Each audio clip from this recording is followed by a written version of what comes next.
Hello friend, स्वागत है आप लोगों का मेरे यूट्यूब चैनल एग्ज़ाम शुरू पर। जैसा कि आप लोगों को पता है कि सी टेट हो, चाहे एस टेट हो, चाहे DSSB हो, चाहे KVS का एग्ज़ाम हो, उसमें सब में आपका टीचिंग एग्ज़ाम में आपका NCERT बेस्ड क्वेश्चन आता ही आता है। अगर आपको NCERT के बेसिक क्वेश्चन या आपको NCERT का बेसिक क्वेश्चन चाहिए तो आपको लेसन पढ़ना पड़ेगा। तो आपको ये सिलेबस पता होना चाहिए कि SST का सिलेबस क्या है NCERT में। तो आपका क्लास 6 से 7th से और 8th से ये तीन क्लासों से आपका क्वेश्चन मतलब आता है NCERT बेस। तो NCERT बेस से आपको बेसिक क्वेश्चन की जानकारी के लिए आपको बुक का पढ़ना यानी लेसनों का पढ़ना बहुत ज़रूरी होता है। इसलिए आज हम लोग क्लास 6 का लेसन नंबर 1 लेके आए हैं, ज्योग्राफी का। अगर आप सीटेट की तैयारी करना चाहते हैं, अच्छा स्कोर पाना चाहते हैं, तो आप इस चैप्टर को ध्यान से पढ़िएगा और लास्ट तक इस वीडियो को देखिएगा, तभी आपको कुछ समझ में आएगा। अगर आपको वीडियो नहीं समझ में आए तो आप दोबारा भी इस वीडियो को देख सकते हैं। तो चलिए स्टार्ट करते हैं ये वीडियो, जो कि है क्लास 6 का ज्योग्राफी का सौरमंडल में पृथ्वी, पहला चैप्टर है ये। चलिए स्टार्ट करते हैं। देखिए इसमें क्या कहा गया है। चलिए स्टार्ट करते हैं। सौरमंडल में पृथ्वी। तो देखिए, सूर्यास्त के बाद आकाश को देखना कितना अच्छा लगता है। आसमान में पहले 1 या 2 चमकते बिंदु ही दिखते हैं, लेकिन बाद में इनकी संख्या बढ़ती जाती है। आप इनकी गणना नहीं कर सकते हैं। संपूर्ण आकाश छोटी छोटी चमकदार वस्तुओं से भर जाता है, जिनमें से कुछ चमकीले होते हैं, कुछ धुंधले। ऐसा प्रतीत होता है मानो आकाश में हीरे जड़े हों। इनमें से कुछ टिमटिमाटे प्रतीत होते हैं, लेकिन अगर आप उनको ध्यान से देखेंगे तो आप पाएंगे कि इनमें से कुछ की टिमटिमाहट अन्य से भिन्न है या बिना किसी टिमटिमाहट के चंद्रमा के समान चमकते हैं। इन चमकीली वस्तुओं के साथ आप लगभग प्रतिदिन चंद्रमा को भी देखते हैं। यह अलग अलग समय पर अलग अलग आकार एवं अलग अलग परिस्थितियों में दिखाई पड़ता है। आप पूर्ण चंद्र को लगभग 1 महीने में 1 बार देख सकते हैं। और ये पूर्व चंद्र की रात क्या कहलाती है? तो ये आपकी पूर्णिमा की रात कहलाती है। किसकी रात कहलाती है? ये आपकी पूर्णिमा की रात कहलाती है। उसके बाद देखिए, नए चंद्रमा की रात्रि या अमावस्या हो सकती है। ऐसी रात में अगर आसमान साफ है तो आप आसमान का अवलोकन अच्छी तरह से कर सकते हैं। क्या आपको इस बात पर आश्चर्य नहीं होता है कि एक दिन के समय में चंद्रमा इन सभी छोटी छोटी चमकीली वस्तुओं को क्यों नहीं देख पाते? यानी हम दिन के समय चंद्रमा और छोटी चमकती हुई वस्तुओं को क्यों नहीं देख पाते? ऐसा इसलिए होता है क्योंकि सूर्य के अत्यधिक तेज प्रकाश के कारण, यानी सूर्य का जो प्रकाश है वो इतना तेज है कि वो चंद्रमा के प्रकाश को और जो छोटी छोटी वस्तुएं चमकती हैं उनके प्रकाश को ढक देता है। यानी चमकने वाली वस्तुएं हमें दिन के समय नहीं दिखाई देती। सूर्य, चंद्रमा तथा वे सभी वस्तुएं जो रात के समय आसमान में चमकती हैं वो खगोलीय पिंड कहलाती हैं। क्या कहलाती हैं? उसको खगोलीय पिंड कहा जाता है। किसको? सूर्य, चंद्रमा। देखिए क्या लिखा है, सूर्य, चंद्रमा एवं सभी वस्तुएं जो रात के समय आसमान में चमकती है उन्हें क्या कहा जाता है? खगोलीय पिंड कहा जाता है। कुछ खगोलीय पिंड बड़े आकार वाले तथा गर्म होते हैं। ये गैसों से बने होते हैं। इनके पास अपनी ऊष्मा एवं प्रकाश होता है, जिससे वे बहुत बड़ी मात्रा में उत्सर्जित करते हैं। इस खगोलीय पिंडों को तारा कहते हैं। सूर्य भी एक तारा है। सूर्य क्या है? हमारा एक तारा। उसके बाद देखिए लिखा है, रात के समय चमकते हुए अनगिनत तारे सूर्य के समान ही हैं, लेकिन हमसे बहुत अधिक दूर होने के कारण हम उनकी ऊष्मा या प्रकाश को महसूस नहीं कर पाते तथा वे अत्यंत छोटे दिखाई देते हैं। अगर हम अगर हम धरती पर खड़े होकर या अपनी घर की छत पर खड़े होकर देखें, आसमान में देखेंगे, तो हमें सारी चीज़ें जो हैं जैसे चंद्रमा है और तारे हैं वो बहुत छोटी छोटी दिखाई देंगे। ठीक। उसके बाद देखिए, आपने अवश्य ध्यान दिया होगा कि कुछ दूरी से देखने पर सभी वस्तुएं छोटी दिखाई देती हैं। यानी अगर आपसे कुछ वस्तुएं कुछ ज़्यादा दूरी पे हो तो आपको वो छोटी दिखाई देंगी, उनके पास जाने पर आपको वो बड़ी प्रतीत होती हैं। अत्यधिक ऊंचाई पर उड़ रहा हवाई जहाज़ कितना छोटा दिखाई देता है। आपने आसमान में देखा होगा कि जब हवाई जहाज़ उड़ता है तो कितना छोटा दिखाई देता है, और वही हम पास से देखते हैं तो उसकी जो लंबाई चौड़ाई होती है वो बहुत ज़्यादा होती है। रात्रि में आसमान की ओर देखते समय आप तारों के विभिन्न समूहों द्वारा बनाई गई विभिन्न आकृतियों को देख सकते हैं। इसे क्या कहते हैं? इसे नक्षत्र मंडल कहते हैं। इसके क्या कहते हैं? नक्षत्र मंडल कहते हैं। तारों द्वारा विभिन्न आकृतियों को बनाई गई विभिन्न आकृतियों को क्या कहा जाता है? नक्षत्र मंडल कहा जाता है, या अर्सा मेजर या बिग बियर इसी प्रकार का एक नक्षत्र मंडल है। बहुत आसानी से पहचान में आने वाले नक्षत्र मंडल है सप्तऋषि, यानी सप्तऋषि और ये 7 तारों का समूह है, जो कि नक्षत्र मंडल अर्सा मेजर का भाग है। जैसा कि आप चित्र में देख सकते हैं, एक लड़की कैसे सीधे एक तारे को देख रही है। उस तारे को क्या कहते हैं? उस तारे को कहते हैं ध्रुव तारा। यहाँ पे है आपका ध्रुव तारा। उसके बाद देखिए क्या कहा है इसमें, आपने परिवार या पड़ोस में किसी बड़े व्यक्ति से कहिए कि वह आपको आसमान में और अधिक तारों, ग्रहों तथा नक्षत्र मंडलों को दिखाए। प्राचीन समय में लोग रात्रि में दिशा का निर्धारण तारों की सहायता से करते थे। उत्तरी तारा उत्तर दिशा को बताता है। इसे उत्तरी ध्रुव तारा भी कहा जाता है। यह आसमान में हमेशा एक स्थान पर रहता है। हम सप्तऋषि की सहायता से ध्रुव तारे की स्थिति को जान सकते हैं, जैसा कि चित्र में आपको दिखाया गया है। ये वाला तारा जो कि ध्रुव तारा कहलाता है।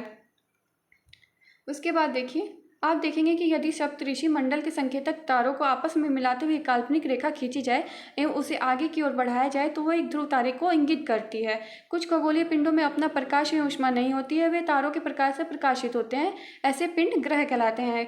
तो जिसका खुद का प्रकाश नहीं होता है, कुछ खगोलीय पिंड को अपना प्रकाश एवं ऊष्मा नहीं होती है, वे तारों के प्रकाश से प्रकाशित होते हैं। ऐसे पिंडों को क्या कहा जाता है? तो ऐसे पिंडों को ग्रह कहा जाता है। ऐसे पिंडों को ग्रह कहा जाता है। ग्रह जिसे अंग्रेजी में प्लैनेट कहा जाता है, ग्रीक भाषा में प्लेनेटाइड शब्द से बना है, जिसका अर्थ होता है परिभ्रमक, अर्थात चारों ओर घूमने वाले। पृथ्वी जिस पर हम रहते हैं एक ग्रह है। यह अपने संपूर्ण प्रकाश एवं ऊष्मा सूर्य से प्राप्त करती है, जो पृथ्वी के सबसे नज़दीक का तारा है। पृथ्वी को बहुत अधिक दूरी से, जैसे चंद्रमा से देखने पर यह चंद्रमा की तरह ही चमकती हुई प्रतीत होती है। ये देखिए, आपको एक चित्र दिखाया गया है। यहाँ पे ये सूर्य है और सूर्य के पास आपका देखिए ये सूर्य है आपका, और यहाँ पे सबसे नज़दीक कौन सा ग्रह है? ये आपका बुध ग्रह हो जाएगा। उसके बाद आपका मंगल ग्रह हो जाएगा। उसके बाद पृथ्वी, उसके बाद शुक्र, उसके बाद आपका बृहस्पति हो जाएगा। यहाँ पे बृहस्पति है आपका, और उसके बाद देखिए आपका शनि ग्रह हो जाएगा। उसके बाद दूरी के हिसाब से आपका हो जाएगा यूरेनस, और उसके बाद फिर आपका आता है नेपच्यून। सबसे ज़्यादा दूरी पे कौन है? नेपच्यून है। अब देखिए इसकी दूरी कितनी कितनी है। बुध सूर्य के चारों ओर एक परिक्रमा कितने दिन में पूरे करता है? 88 दिन में पूरा करता है। यह अपने अक्ष पर घूर्णन कितने दिनों तक करता है? 59 दिनों तक करता है। और शुक्र का देखिए, सूर्य के चारों ओर एक परिक्रमण 255 दिन में करता है, अपने अक्ष पर घूर्णन 243 दिन में करता है। और पृथ्वी का देखिए, सूर्य के चारों एक परिक्रमण 365 दिन में करता है और अपने अक्ष पर घूर्णन 1 दिन में पूरा करता है। और इसकी चंद्रमा कितने हैं? इसकी चंद्रमा की संख्या 1 है। और देखिए उसके बाद है मंगल। सूर्य के चारों ओर एक परिक्रमण ये कितने दिनों में पूरा करता है? 687 दिनों में पूरा करता है। अपने अक्ष पर ये घूर्णन 1 दिन में पूरा करता है। चंद्रमा की संख्या इसकी कितनी है? 2 है। उसके बाद है बृहस्पति। सूर्य के चारों एक परिक्रमण कितने दिन में पूरा करता है? तो 11 साल 11 महीने लगभग 12 साल होता है। अपने अक्ष पर घूर्णन 9 घंटे 56 मिनट और चंद्रमा की संख्या लगभग 53 है इनकी। शनि का देखिए, सूर्य के चारों एक परिक्रमण ये 29 साल 5 महीने में करता है। अपने अक्ष पर घूर्णन 10 घंटे 40 मिनट पर करता है और इसकी चंद्रमा की संख्या लगभग 53 है। फिर उसके बाद है यूरेनस। यूरेनस का देखिए, सूर्य के चारों ओर एक परिक्रमण ये 84 साल में करता है। अपने अक्ष पर घूर्णन 17 घंटे 14 मिनट और इसकी चंद्रमा की संख्या लगभग कितनी है? 27 है। नेपच्यून का देखिए, सूर्य के चारों ओर एक परिक्रमण कितने साल में करता है? 164 साल में करता है। क्योंकि ये सबसे ज़्यादा दूरी पर है इसलिए इसको ज़्यादा साल लगते हैं, 164 साल लगते हैं इसको अपनी एक परिक्रमा सूर्य को पूरा करने में। अपने अक्ष पर ये घूर्णन कितने घंटे में करता है? तो 16 घंटे 7 मिनट पर करता है और चंद्रमा की संख्या इसकी कितनी है? 13 है। उसके बाद देखिए आप लोगों का आसमान में दिखने पर चंद्रमा एक उपग्रह है। यह हमारी पृथ्वी का सहचर है तथा इसके चारों ओर चक्कर लगाता है। हमारी पृथ्वी के समान 7 अन्य ग्रह जो सूर्य से प्रकाश एवं ऊष्मा प्राप्त करते हैं, उनमें से कुछ के पास अपने चंद्रमा भी होते हैं। और उसके बाद देखिए सौरमंडल किसे कहते हैं भाई? सूर्य, 8 ग्रह, उपग्रह तथा कुछ अन्य खगोलीय पिंड जैसे क्षुद्र ग्रह एवं उल्का पिंड मिलकर सौरमंडल का निर्माण करते हैं। इसे हम सौर परिवार का नाम देते हैं, जिसका मुखिया सूर्य होता है। अब देखिए सूर्य के बारे में हम थोड़ा सा जानकारी प्राप्त कर लें कि सूर्य क्या है। तो सूर्य सौरमंडल के केंद्र में स्थित होता है। यह बहुत बड़ा है एवं अत्यंत गर्म गैसों से बना हो, तो इसका खिंचाव बल इससे सौरमंडल को बांधे रखता है। सूर्य सौरमंडल के लिए प्रकाश और ऊष्मा का एकमात्र स्रोत है, लेकिन हम इसकी अत्यधिक तेज ऊष्मा को महसूस नहीं कर सकते क्योंकि सबसे नज़दीक का तारा होने के बावजूद ये हमसे बहुत दूर है। सूर्य पृथ्वी से लगभग 15 करोड़ किलोमीटर दूर है। कितने किलोमीटर दूर है? तो 15 करोड़ किलोमीटर दूर है ये। अब उसके बाद है ग्रह। हमारे सौरमंडल में 8 ग्रह हैं। सूर्य से दूरी के अनुसार वे हैं बुध, शुक्र, पृथ्वी, मंगल, बृहस्पति, शनि, यूरेनस एवं नेपच्यून। अब देखिए सूर्य से उसकी दूरी के अनुसार अंग्रेजी में ग्रहों के नाम याद रखने का आसान तरीका कौन सा है? माई, वेरी, इफेंसिएंट, मदर, जस्ट, सर्व, अस, नर्स। यानी माई से हो गया मरकरी, वी से हो गया वीनस, ई से हो गया अर्थ, एम से हो गया मार्स, जे से हो गया जुपिटर, एस से हो गया आपका सैटर्न, यू से हो गया आपका यूरेनस और एन से हो गया आपका नेपच्यून। उसके बाद देखिए सौरमंडल के सभी 8 ग्रह एक निश्चित पथ पर सूर्य का चक्कर लगाते हैं। ये रास्ते दीर्घवृत्ताकार में फैले हुए ये कक्षा कहलाते हैं।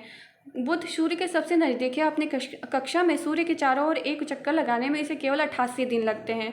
शुक्र को पृथ्वी का जुड़वा ग्रह माना जाता है क्योंकि इसका आकार एवं आकृति लगभग पृथ्वी के समान ही है। अब तक प्लूटो भी एक ग्रह माना जाता था, परंतु अंतर्राष्ट्रीय खगोलीय संगठन ने अपने बैठक यानी अगस्त 2006 में यह निर्णय लिया कि कुछ समय पहले खोजे गए खगोलीय पिंड 2003 UB 313 सीरस तथा प्लूटो बोने ग्रह कहे जा सकते हैं। नेक्स्ट है आपका पृथ्वी। सूर्य से दूरी के हिसाब से पृथ्वी तीसरा ग्रह है। आकार में यह 5वां सबसे बड़ा ग्रह है। यह ध्रुवों के पास थोड़ी चपटी होती है। यही कारण है कि इसके आकार को भू-भाग कहा जाता है।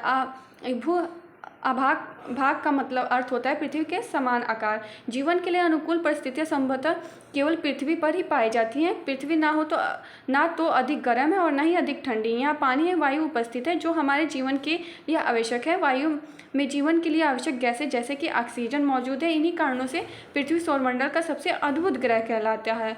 अंतरिक्ष से देखने पर पृथ्वी नीले रंग की दिखाई पड़ती है क्योंकि इसकी 2/3 सतह पानी से ढकी हुई है, इसलिए इसे नीला ग्रह कहा जाता है। इसके बाद है आपका पृथ्वी का जो उपग्रह है चंद्रमा, उसके बारे में जानकारी। तो चंद्रमा देखिए, हमारी पृथ्वी के पास केवल एक उपग्रह है, वो है चंद्रमा। उसका व्यास पृथ्वी के व्यास का केवल 1/4 है। इतना बड़ा इसलिए प्रतीत होता है क्योंकि यह हमारे ग्रह से अन्य खगोलीय पिंडों की अपेक्षा नज़दीक है। यह हमसे लगभग 3,84,400 किलोमीटर दूर है। अब आप पृथ्वी से सूर्य और चंद्रमा की दूरियों की तुलना कर सकते हैं।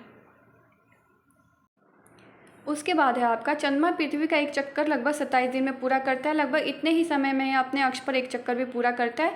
इसके परिणामस्वरूप पृथ्वी से हमें चंद्रमा का केवल एक ही भाग दिखाई देता है। चंद्रमा की परिस्थितियां जीवन के लिए अनुकूल नहीं है। इसकी सतह पर पर्वत, मैदान और गड्ढे हैं जो चंद्रमा की सतह पर छाया बनाते हैं। पूर्णिमा के दिन चंद्रमा पर इसकी छाया को देखा जा सकता है। उसके बाद है क्षुद्र ग्रह। क्षुद्र ग्रह क्या है? तारों, ग्रह और उपग्रहों के अतिरिक्त असंख्य छोटे पिंड भी सूर्य के चारों ओर चक्कर लगाते हैं। इस पिंडों को क्षुद्र ग्रह कहते हैं। ये मंगल और बृहस्पति की कक्षाओं के बीच पाए जाते हैं। किसकी कक्षाओं के बीच पाए जाते हैं? तो ये मंगल और बृहस्पति की कक्षाओं के बीच पाए जाते हैं। आप इस चीज़ को नोट कर लीजिएगा, ये क्वेश्चन पूछा जाता है बार बार। उसके बाद देखिए, वैज्ञानिकों के अनुसार क्षुद्र ग्रह के ही भाग होते हैं जो कि बहुत वर्ष पहले विस्फोट के बाद ग्रहों से टूटकर अलग हो गए थे। उसके बाद है उल्कापिंड। सूर्य के चारों ओर चक्कर लगाने वाले पत्थर के छोटे छोटे टुकड़ों को उल्कापिंड कहते हैं। कभी कभी ये उल्कापिंड पृथ्वी के इतने नज़दीक आ जाते हैं कि इनकी प्रवृत्ति पृथ्वी पर गिरने की होती है। इस प्रक्रिया के दौरान वायु के साथ घर्षण होने के कारण ये गर्म होकर जल जाते हैं। फलस्वरूप चमकदार प्रकाश उत्पन्न होता है। कभी कभी कोई उल्कापिंड पूरी तरह जले बिना पृथ्वी पर गिरती है, जिससे धरातल पर गड्ढे बन जाते हैं। क्या आपने तारों वाले खुले आकाश में एक ओर से दूसरी ओर तक फैली चौड़ी सफ़ेद पट्टी की तरह एक चमकदार रास्ते को देखा है, जो कि आपको यहाँ चित्र में दिखाया गया है? ये आपका रास्ता है, देखिए यहाँ पे। उसके बाद देखिए, इसको क्या कहते हैं? यह लाखों तारों का समूह है। यह पट्टी आकाशगंगा यानी मिल्की वे के नाम से जाना जाता है। ये हमारा सौरमंडल इस आकाशगंगा का एक भाग है। प्राचीन भारत में इसकी कल्पना आकाश में प्रकाश की एक बहती नदी से की गई थी। इस प्रकार इसका नाम आकाशगंगा पड़ गया। आकाशगंगा करोड़ों तारों, बादलों, गैसों की एक प्रणाली है। इस प्रकार की लाखों आकाशगंगाएं मिलकर ब्रह्मांड का निर्माण करती हैं। ब्रह्मांड की विशालता की कल्पना करना अत्यंत कठिन होता है, क्योंकि वैज्ञानिक अभी भी इसके बारे में अधिक से अधिक जानकारी इकट्ठा करने में जुटे हैं। इसके आकार के संबंध में हमें कोई जानकारी नहीं है, लेकिन फिर भी हम जानते हैं कि हम सभी इसी ब्रह्मांड का हिस्सा हैं। अब आपका है ये अभ्यास का क्वेश्चन। देखिए, ग्रह और तारे में क्या अंतर है? सौरमंडल से आप क्या समझते हैं? सूर्य से उसकी दूरी के अनुसार सभी ग्रहों के नाम बताएं। पृथ्वी को अद्भुत ग्रह क्यों कहा जाता है? हम हमेशा चंद्रमा के एक ही भाग को क्यों देख पाते हैं? ब्रह्मांड क्या है? अगर आप इन सब का आंसर जानना चाहते हैं तो हमें कमेंट सेक्शन में ज़रूर बताएं। और अगर मेरी वीडियो अच्छी लगे तो लाइक, शेयर, कमेंट और सब्सक्राइब करना ना भूलें। Thanks for watching.